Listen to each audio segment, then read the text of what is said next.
Okay. All right, chapter 3. So we started off with quoting a verse at the very beginning of this discourse, which was Mi mana afer Yaakov, umispar as rova Yisrael. This was the last week's portion of Balak. So in the curses of Bilam, the blessings of Bilam, he was trying to curse, but they were turned into blessings. So he said, Mi mana afer Yaakov, who can count the dust of Yaakov? Umispar, or the count of Rova Yisrael, and this is the meaning of the verse. And who can count the number, the Rova of Yisrael, the 1/4, the quarter? Now it's written, and the number of the children of Israel will be like the sand of the sea, which cannot be measured and cannot be counted. That's the pasuk in Hosea. And so the Gemara has this question. It seems to be a contradiction of verses. It's written on the one hand, the number of the children of Israel, Mispar Esrova, Mispar, that there is a Mispar of the children of Israel, implying that there is a number. And then the verse says, which cannot be measured or counted, Asher lo yimad v'lo yisafer, implying that there is no number for them. This always, whenever I see this, it brings to mind the latest quantum mechanics, the discussion about, when the double slit photon experiment, when they shoot the photon through the slits. So if you're observing it, then you can count how many, and it's acting like a particle. But if you don't observe it, if it's unobserved, then all of a sudden it acts like a wave, and there is no, it acts like a wave, and there is no measuring, there is no counting. It's just the issue of probability. But if you look at it, if you observe it, well, now you can count it. But if you don't observe it, then it can't be counted. So this always comes to mind when I see these different verses in the Torah that the Jews can be counted or they cannot be counted. Are we a wave or a particle? Well, the Gemara answers, when they're fulfilling the will of Hashem, then they will have no number. And when they do not fulfill the will of Hashem, then they will have a number. Levi, now to explain, what does this mean? What is this talking about? That when the Jewish people are not fulfilling the will of Hashem, then they will have a number. What's the number going to be? The number is going to be like the sand of the sea, or like the kechol hayam, like the sand and the seabed, right? That's what is the idea of comparison to the sand in terms of counting the Jewish people. So the Rebbe now explains the metaphor and what the metaphor stands for. We find that around oceans and rivers, the earth becomes sand.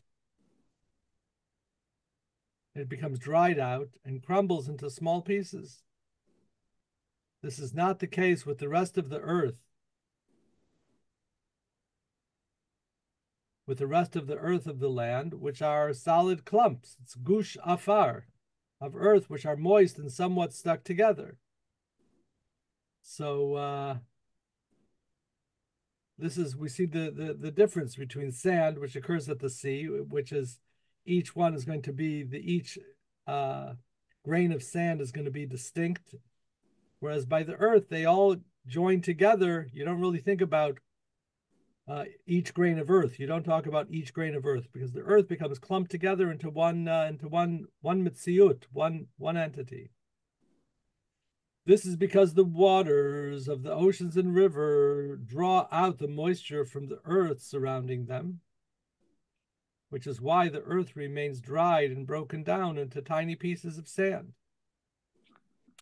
This is an analogy for the general life force of all of the worlds, which comes from the word of Hashem, the Devar Hashem, and the breath of his mouth, in terms of how it brings into existence all of creation, something from nothing.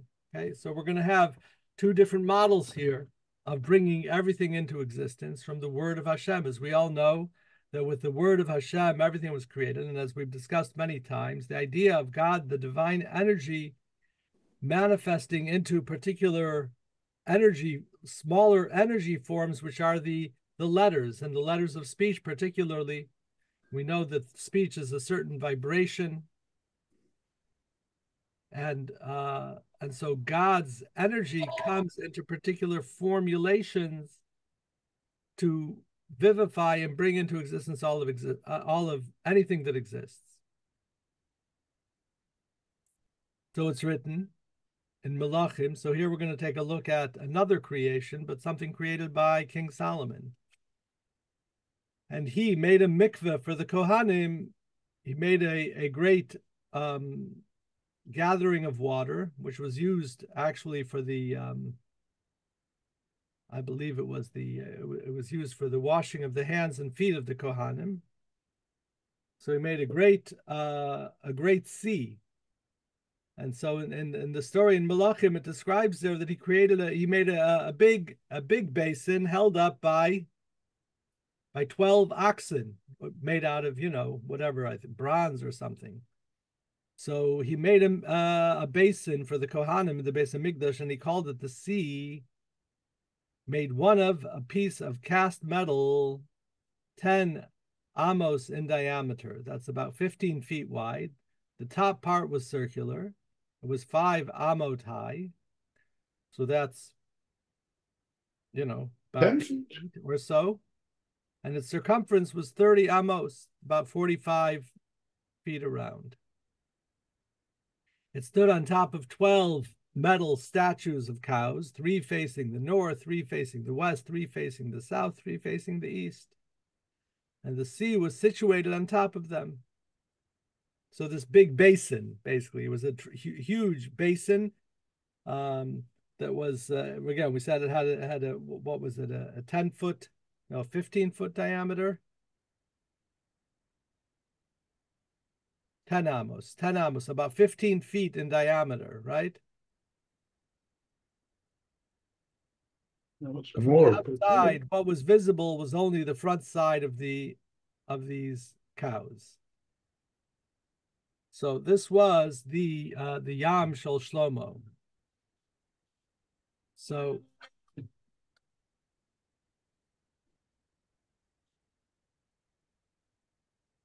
the Yam Shel Shlomo,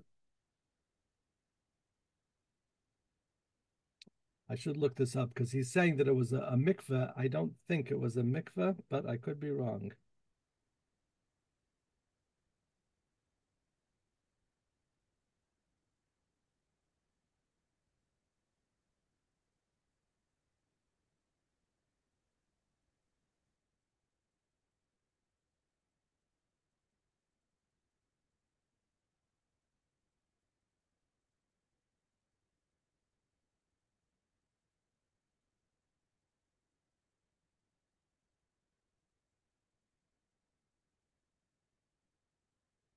Nivna de Shlomo HaMelech was built at the time of the building of the Beis Hamikdash in order to gather water for the purpose of the Beis Hamikdash,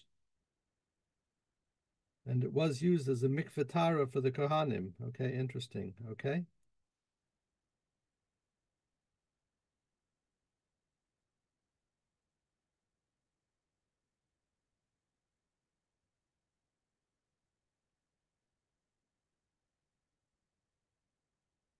Okay. I guess the reason why I can't imagine that it was used as a mikveh was because it was right outside of it was right between the Mizbeach and the Ulam. So it wasn't a private area.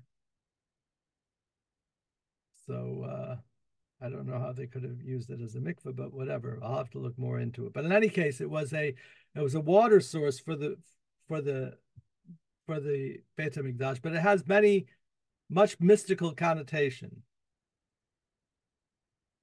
So it's called the Yam, and it represented the level of Malchus of Atzilus.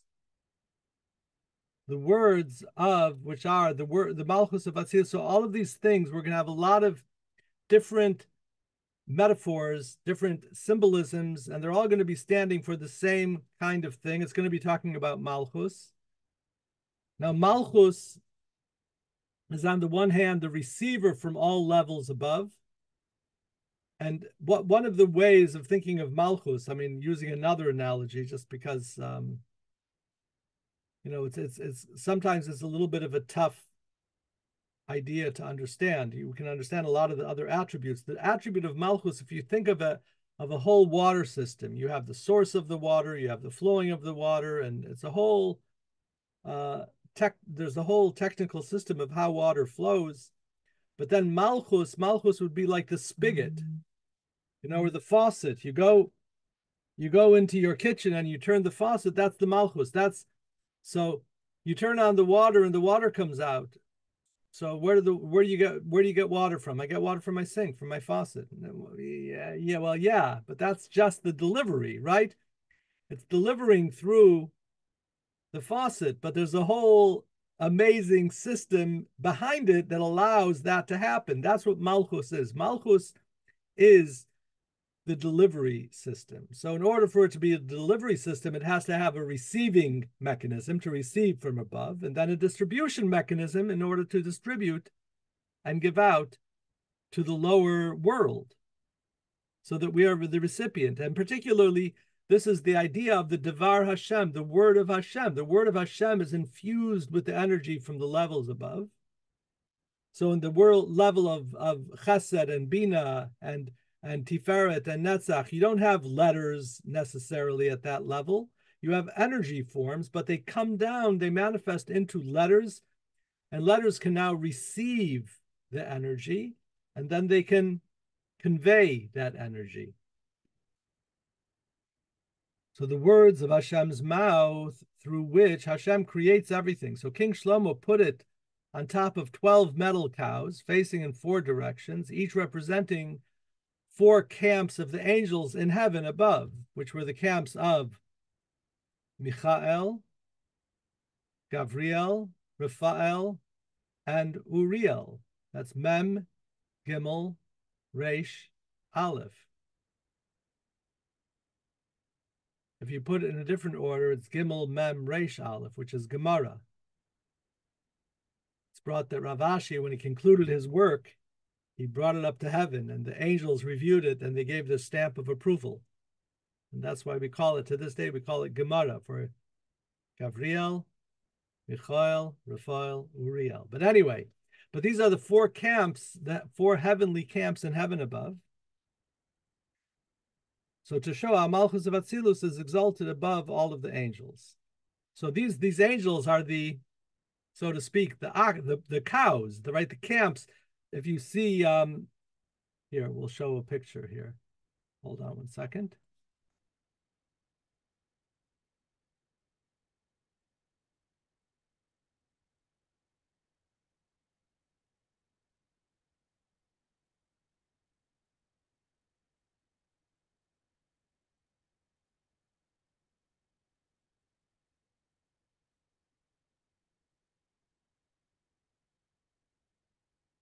So here's a rendition of it.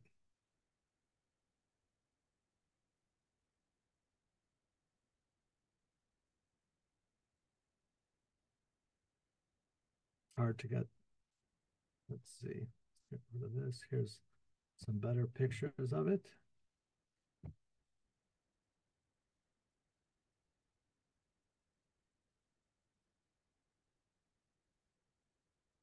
The internet isn't what it used to be. Yam Shel Shlomo. It's also a Talmudic work. So we're getting a lot of the works of the Talmud here.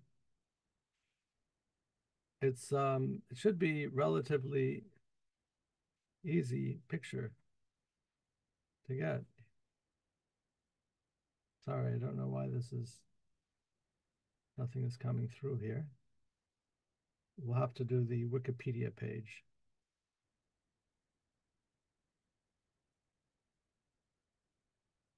It was a basin. I don't know how good of a rendition this is, but there, now you get some sense of it. You basically had the Yam So mystically speaking, the Yam was the level of Malchut, Malchus of Atzilus. So Malchus is the last level in Atzilus, but then Atzilus, the whole purpose of Atzilus is to now emanate into Biyah. And in Biyah, now you have the worlds of the angels. So you have the camp of Michael, the camp of Gavriel, and on the other side, you have the camp of Raphael and the camp of Uriel, or whatever order they're in. They were in a specific order. I'm just guessing here. So the point is that's already going down into the world of Bria, the world of Bria, in a sense, and in an interesting way, though, here the world of Bria was holding up the Malchus of Atzilus. I don't know how we account for that, but that just shows us what the Yam Shel Shlomo was. It was the basin, which symbolic of Malchus, being held up by the four camps of the angels. All right, back to our mimer. So the spiritual significance behind this, because this level of the sea, which is Malchus of Atzilus, stands above and distant from the angels. This is why they become like 12 cows, meaning divided up and separated into the number 12. You know, and Ben Sion, you can help me with this.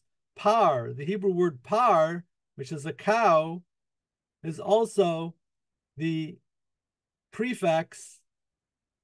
I can't hear you because it's you're muted, but the male is the par, the female is para.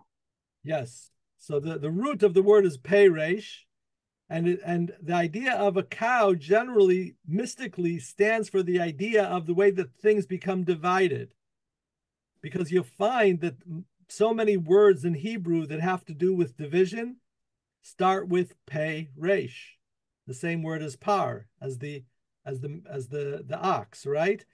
It's called. So give a word that has to divide, right? Lifared, pirud, peresh, peresh dalet. Right. Take apart, lifarek, peresh kuf. To separate. Perush, perut, yeah. Yeah, perud, lifarek. So there are many different, even in explanation, a perush. Yeah. Starting with you're taking apart the sentence. You're breaking apart the sentence, but it's also something that comes out. It's breaking apart from the original thing, right? So we say in English, it's an explanation. It's something that's outside of the planation. It's an X outside of, right? So you have the thing itself, and then you have the explanation, and that's the word perush, peresh, shin. Anyway, so here we have the idea of the 12 bakar, which has to do with what?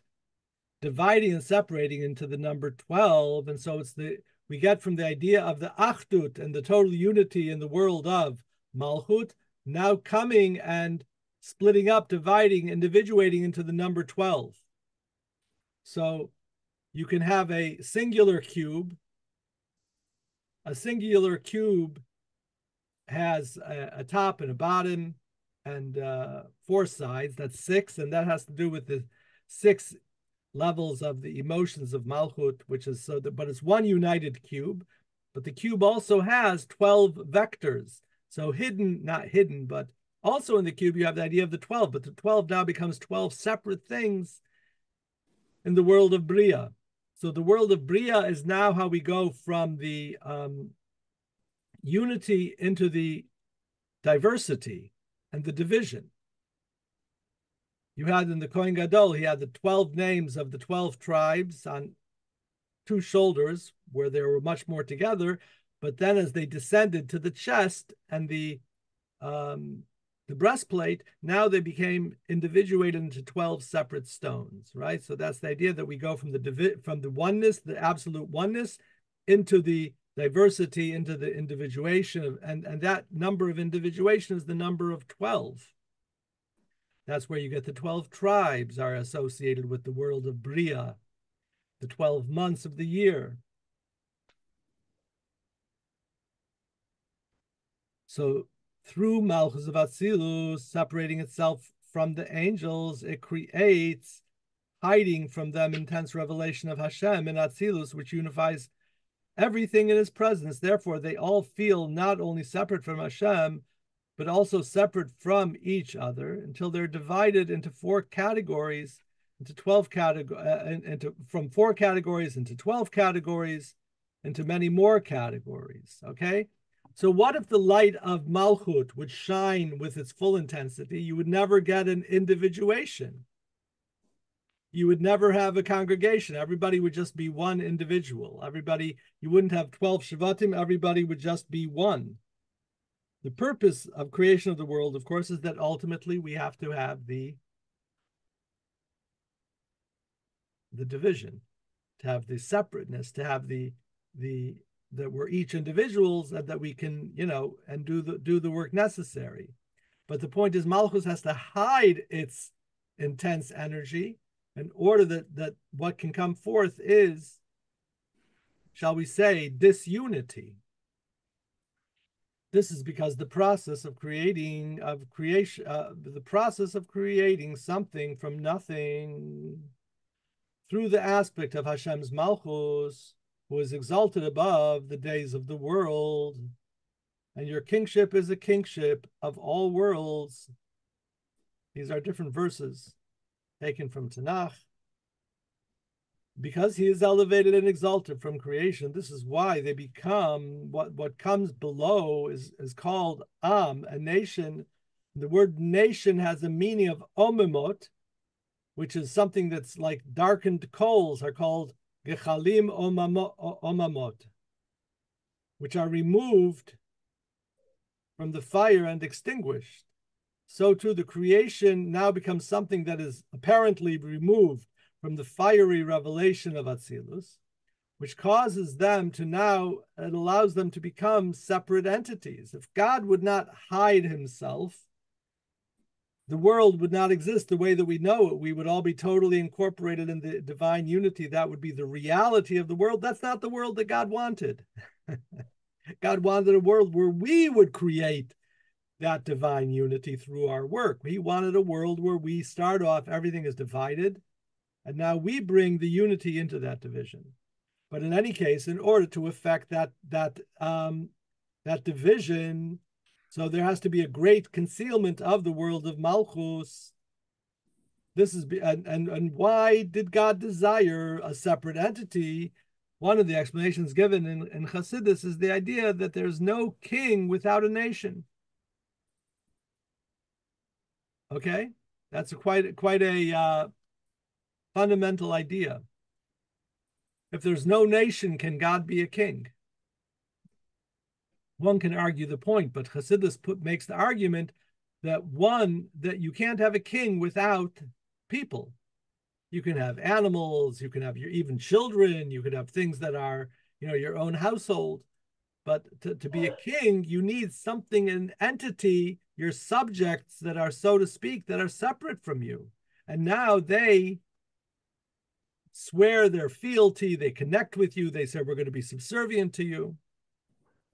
But without a separate entity, you can never have a king. So in order to have this idea of Malchut, the true level of Malchut, you need something that considers itself to be a separate entity. A king need people that recognize him as a king. Yes, that's true too. That's the other side of the coin. So one side of the coin is they have to be separate people. And the other side of the coin, like you say, is now they have to come to recognize and accept the king as the king. Right. In the process of how they are created to be separate from him as his nation, right? It's, for us, a lot of times, so Chassidus has this whole discussion talking about how can we possibly be a separate entity. For a lot of us sitting in our living room or our kitchen, we're not thinking so much about how could we be a separate entity. It's quite obvious that we're a separate entity. But Chassidus is starting from the notion that God is infinite and everything. And so one of the big questions is, how do you go from that infinite everything to bring about something separate?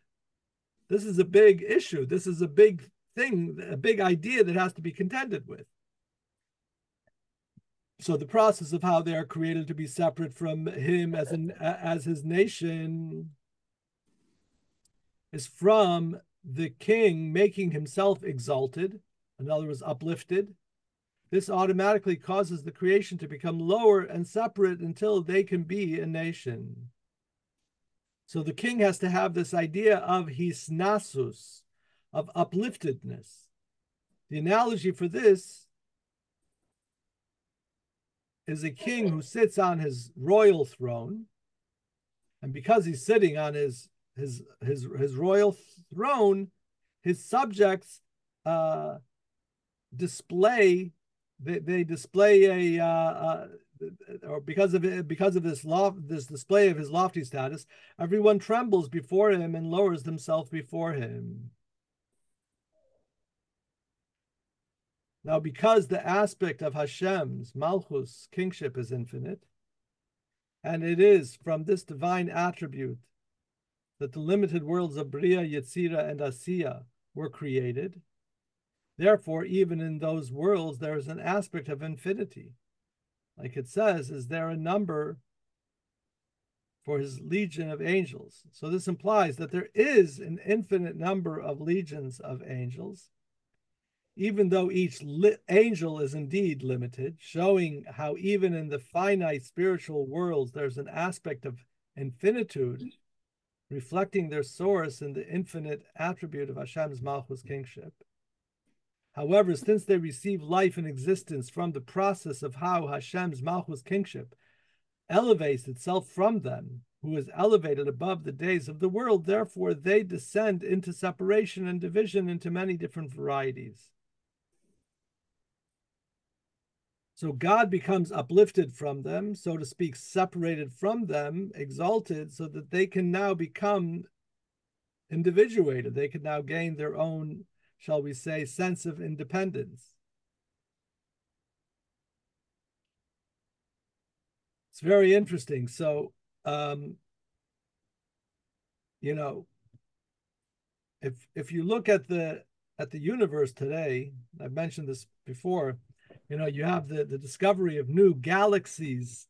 I mean, millions and millions of galaxies, perhaps trillions of galaxies that we've never seen before. A galaxy, right? What is a galaxy? No, I'm not talking about your cell phone. You're talking about a galaxy that has 100 million or 200 million stars, right?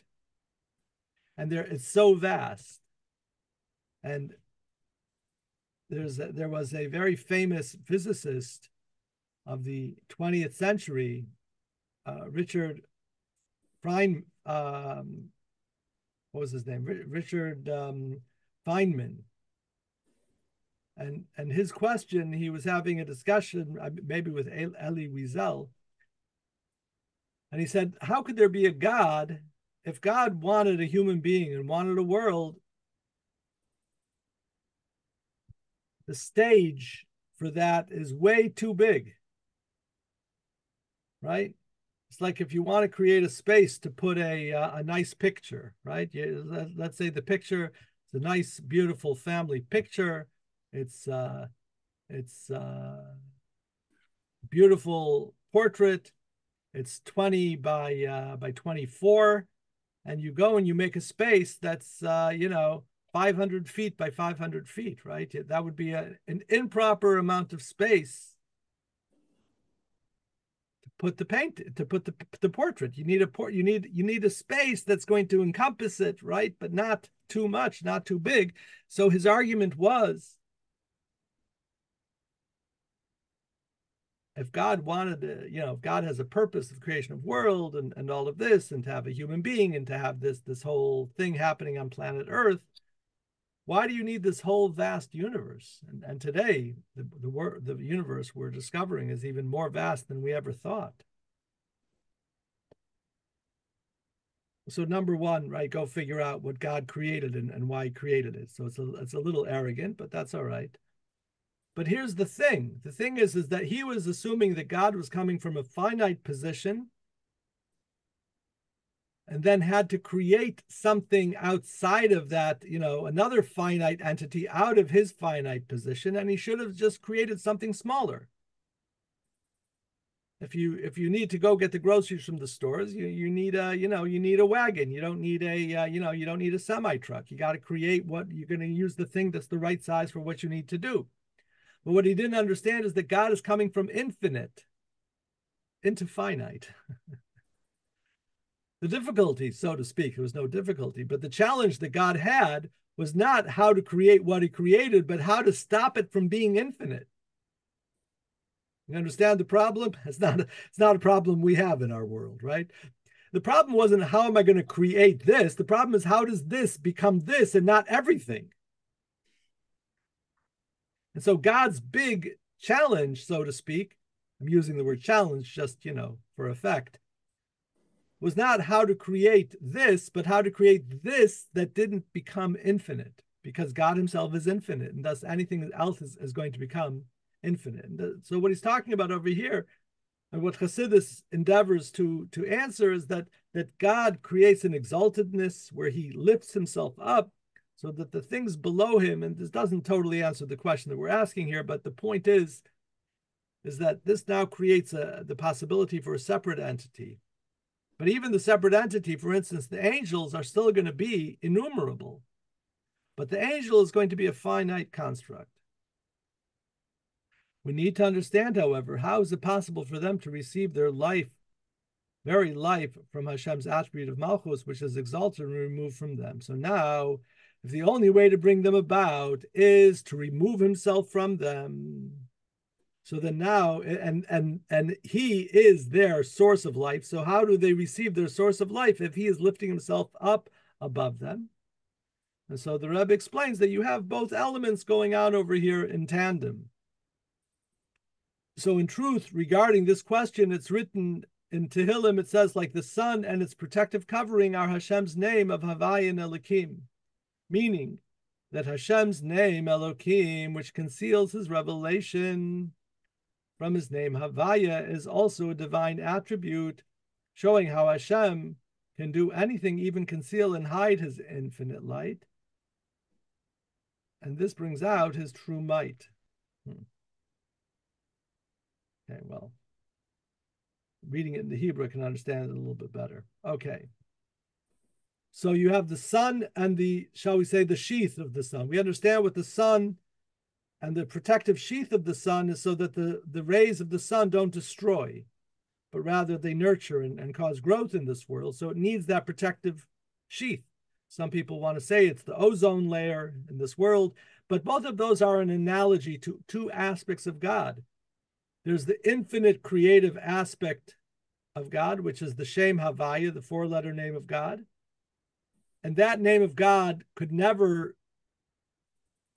at least according to our understanding, it wouldn't create a finite existence because it is infinite.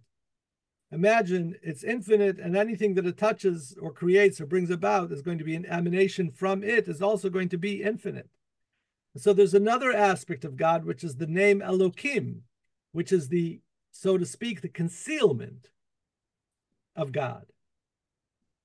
So the name Elokim has the numeric value of the nature, Hateva. Why? Because we look at nature, you see the sun rising in the sky, you say, wow, that's a beautiful sun, that's a beautiful sunset, that's a beautiful sunrise. Trying to think, what do you guys see over there on the ocean? You see the sunrise. You're on most of you are on the East Coast.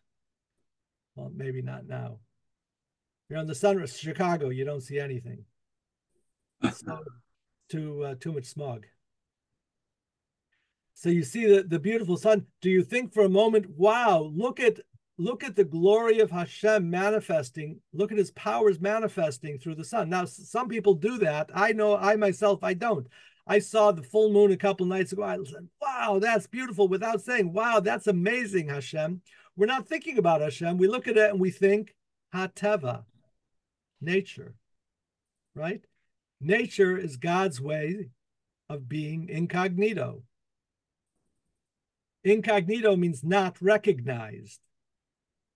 And Ha-Teva is the numeric value of Elokim. That's the name of God, Elokim, which is the concealing power of Hashem. Now here's the twist. Hashem Echad. God is one. So it's not like there's two different gods, or even really ultimately we say there's two different ways of manifestation, but that's only for us. As far as Hashem himself is concerned, it's just one. Hashem is absolutely and totally one. Ki shemesh u'magein Hashem Elokim. Hashem Elokim is the sun and the concealment, meaning that it's all part of Hashem's special technique here of bringing about and creating a creation of something from nothing, and lifting himself up, the part of him that needs to be exalted, but still enough getting through to create and bring about what needs to be created.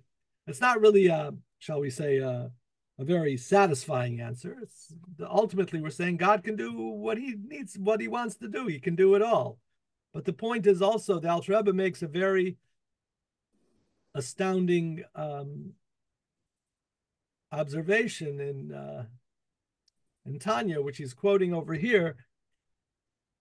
Can we understand the infinitude of Hashem? No.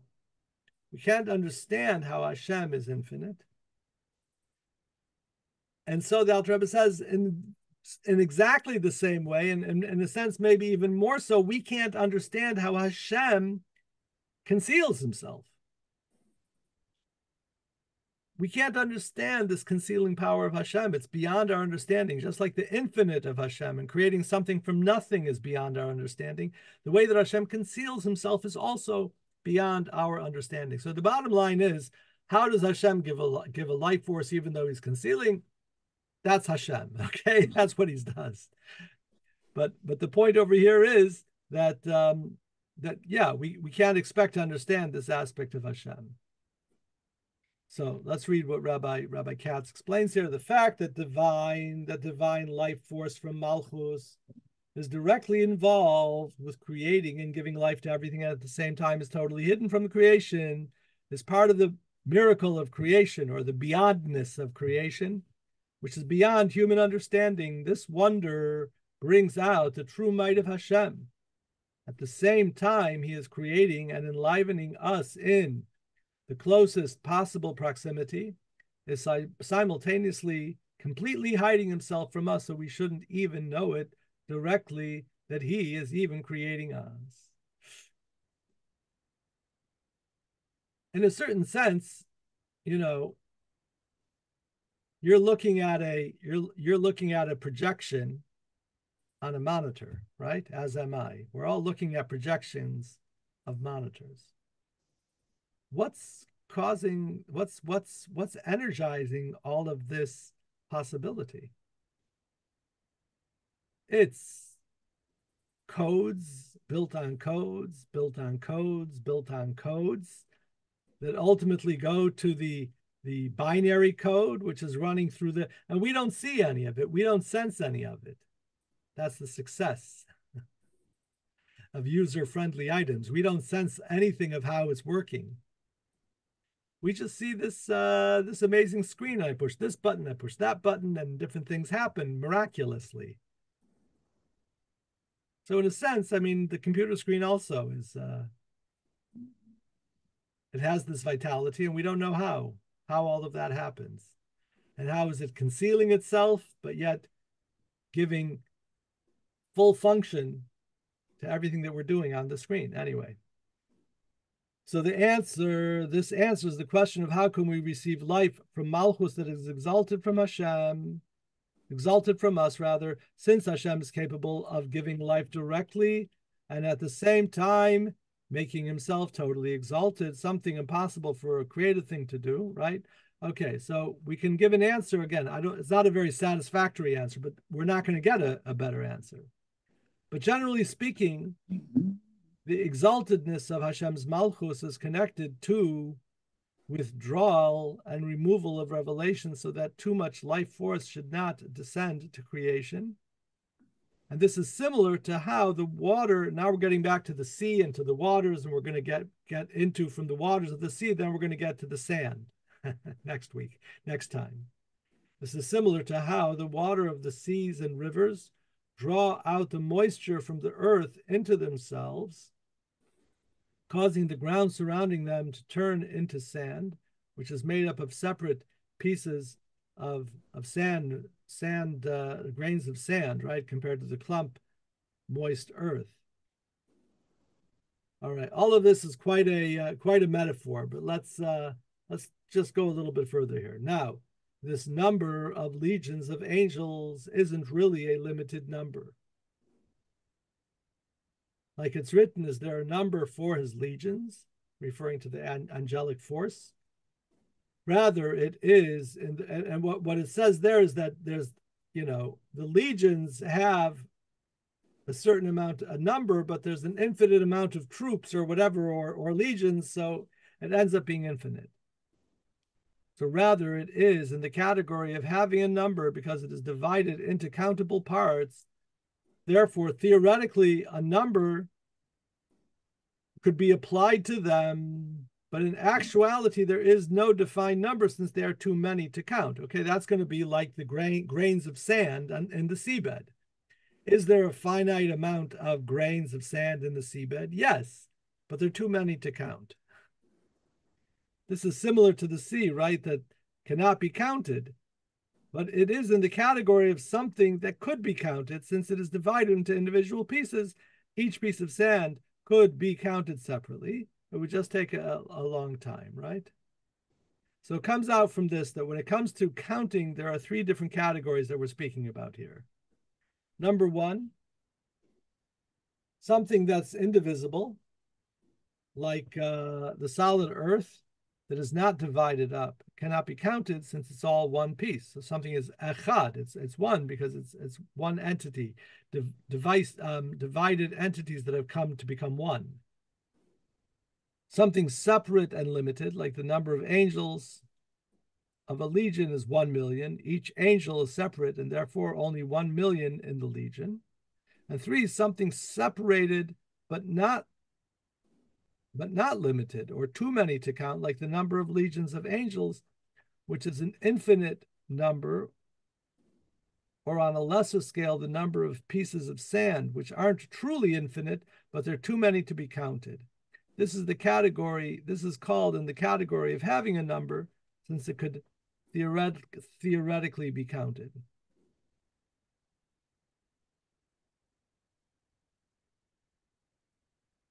So what does this have to do with the counting of the Jewish people? Now, regarding the Jewish people, it's written, and it was the number, V'haya mispar b'nei Yisrael. This is because of the children of Israel. The deeper meaning behind this is that the children of Israel create the whole concept of number and counting. So we bring things into this category of being counting. Did you understand that? No. Let's read further. They are the ones who cause the idea of number and finite reality to come into existence, since the main idea of Hashem's kingship is specifically to become king over the Jewish people. The whole idea of Hashem is of being melech, is to be a melech over the Jewish people. That's the whole thing. And so through Malchus, we bring about the whole idea of, shall we say, the possibility of numbers in the world. That's so that the Jewish people should come about and be able to be Hashem's nation. Therefore, they are the ones who draw down Hashem's kingship to become a kingship over all worlds. Malchuscha, Malchus kol elamim. How do we draw down that kingship? How do we elicit that?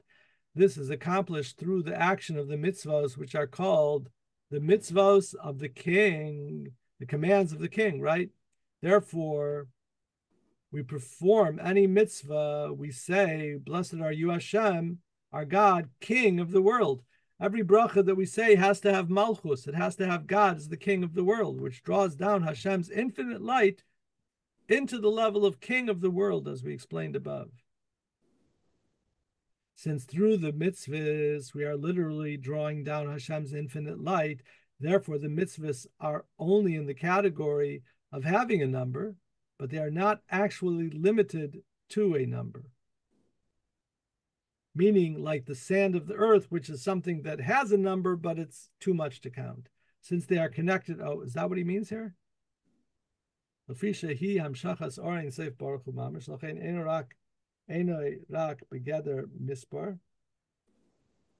it's in the category of something that is counted, but it's actually not countable. Why is it not countable?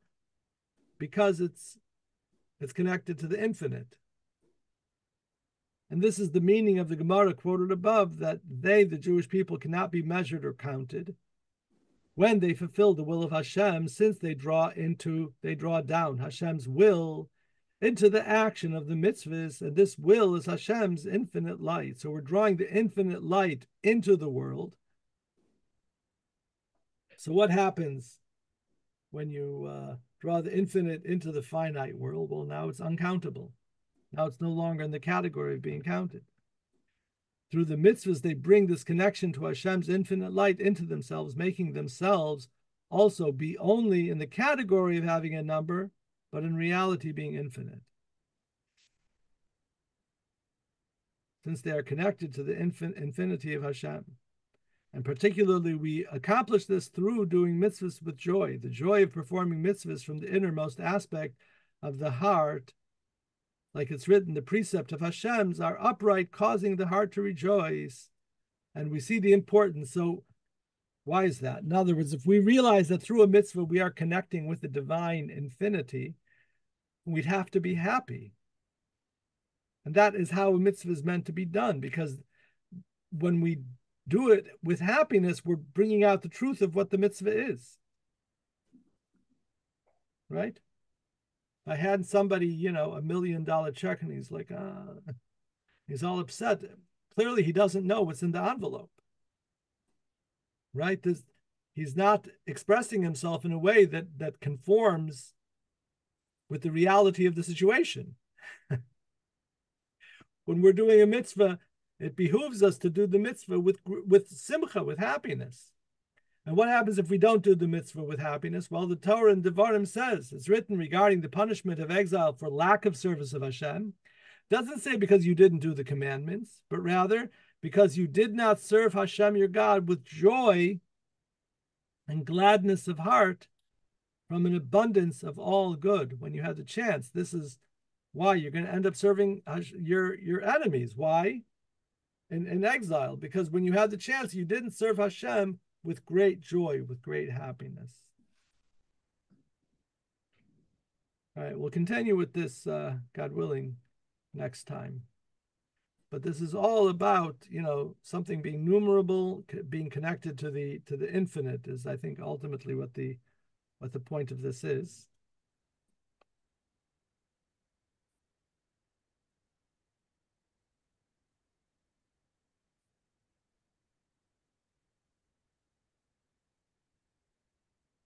We will continue. It's good. We finish on a note of happiness, and we'll continue next time on the note of happiness. All right. Any questions or comments? Yes, I got the same Likutei thing, but I can print him out because he has a great setting for a booklet. Exactly. And to take it, it's good. It's good on the screen.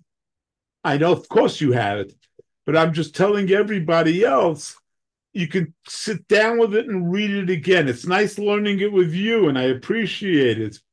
But to read over and over and over, sure. It is a whole different. And Shabbos, I'm just recommending paper to all the electronic children. Right. So if anybody, you can basically, if you have the PDF, you open it up in the Adobe PDF. And you press it as a booklet, and you bind it, on the right side so that it comes out, because it's bound, and so it turns. No, it's in English. This is not bound Hebrew. This is bound English. Oh, you know what? Okay, so you know what? No, you're right, but mine does it automatically. So it automatically sets it these days. I guess either way it is fine. It is very helpful to have a physical copy, and then you can phenomenal.